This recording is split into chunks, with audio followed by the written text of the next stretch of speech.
not actually going to talk about the process so much as what goes into what I'm thinking or what's going on in my mind when I'm doing photographs or making art. So I actually wrote it down because I didn't want to miss anything, and I wanted to make sure that I said what was really important to me to say.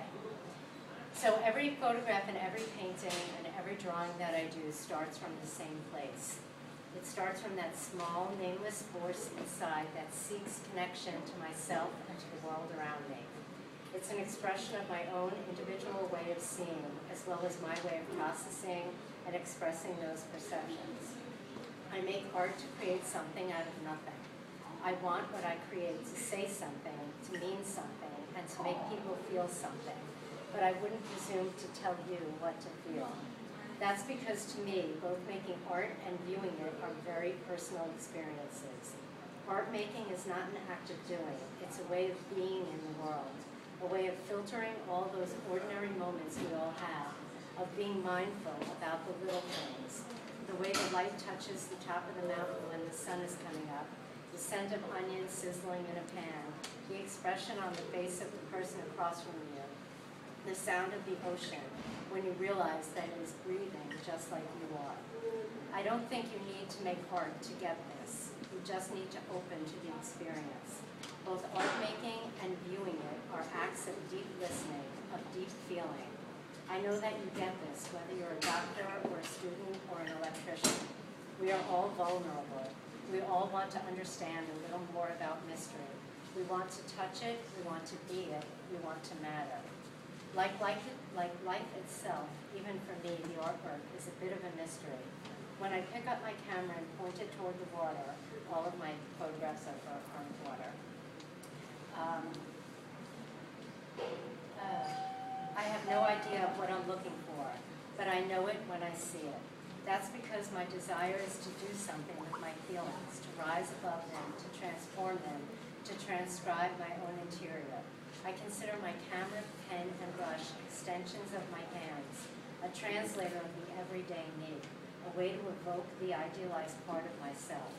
Yet as much as I hold the tools that help me create, I consider myself the actual instrument.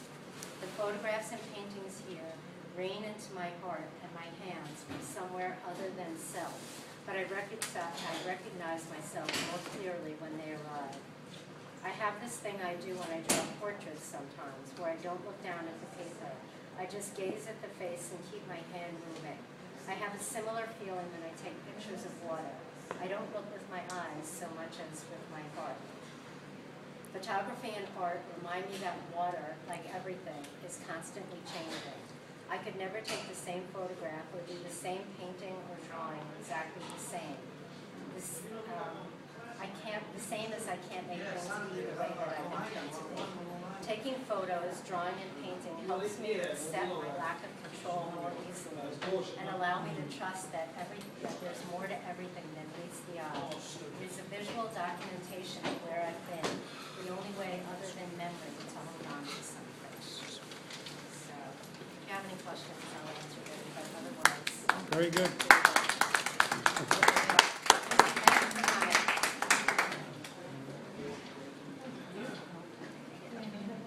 I have a question. Yes. When you're taking a picture, or like, what goes through your mind? I mean, you're there, you're with whatever medium you're at, or you find your moments. I actually take most of my pictures when I'm hiking, and really, when I take a picture, I'm really chasing light and wind. I don't know if you've ever seen that movie where somebody goes around and chases tornadoes, and he waits for the perfect the storm chases, I'm really out there waiting for the perfect moment where I just feel it. It's nothing that I'm not going there to look for a particular thing, but I know it when I feel it, and I just want to capture that moment of it. So when I'm actually taking the picture, I'm not really thinking so much as suspending my thoughts and just photographing.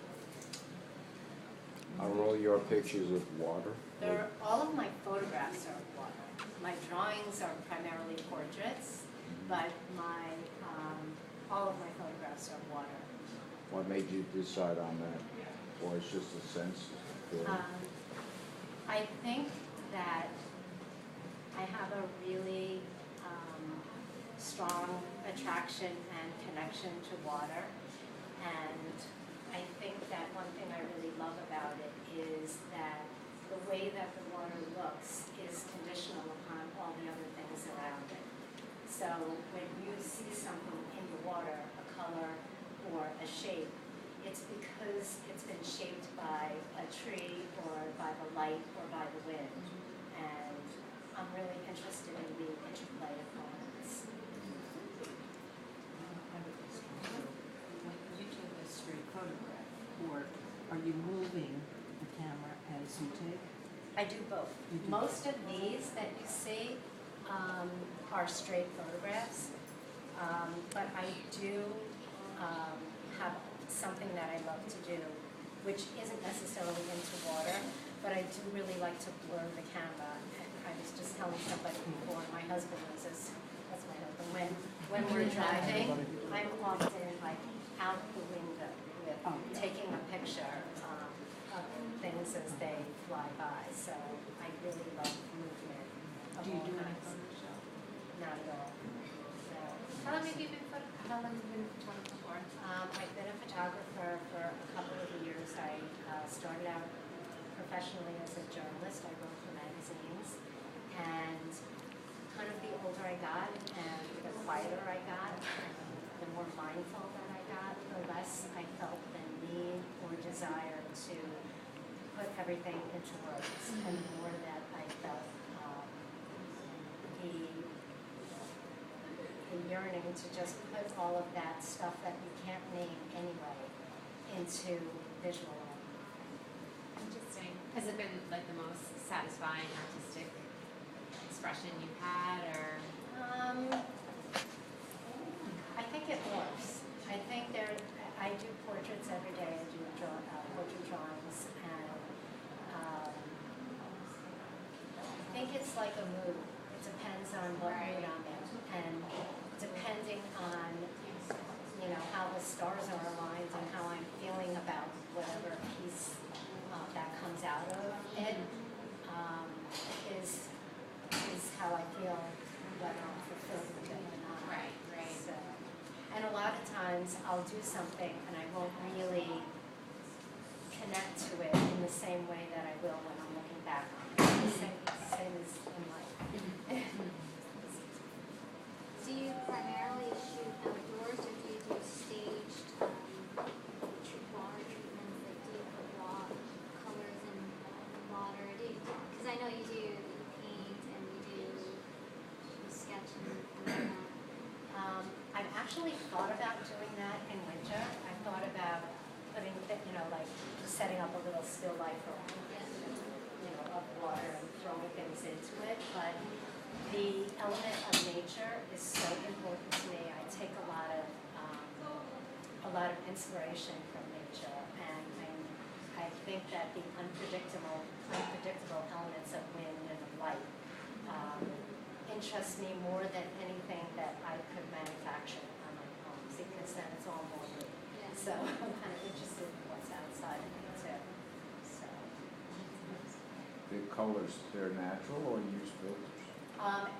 every single photo here is natural except for the pink one. The pink one was That one right there. Yeah, that one I skewed. I played with a little bit because I just wanted to get an idea of what it would. It was actually a black and white shot, and I wanted to see what it would look like if I played around with it a little bit. What do you mean played around with it in Photoshop? Is In that what you're saying? Photoshop, Okay. I just changed the tint or. Yeah.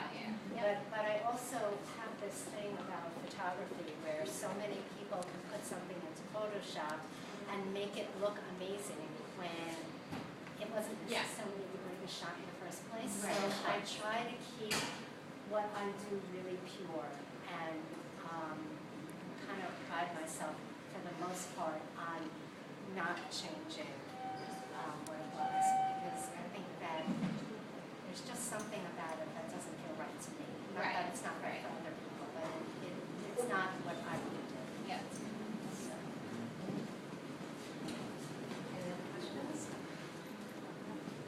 so much. Thank you. Thank you.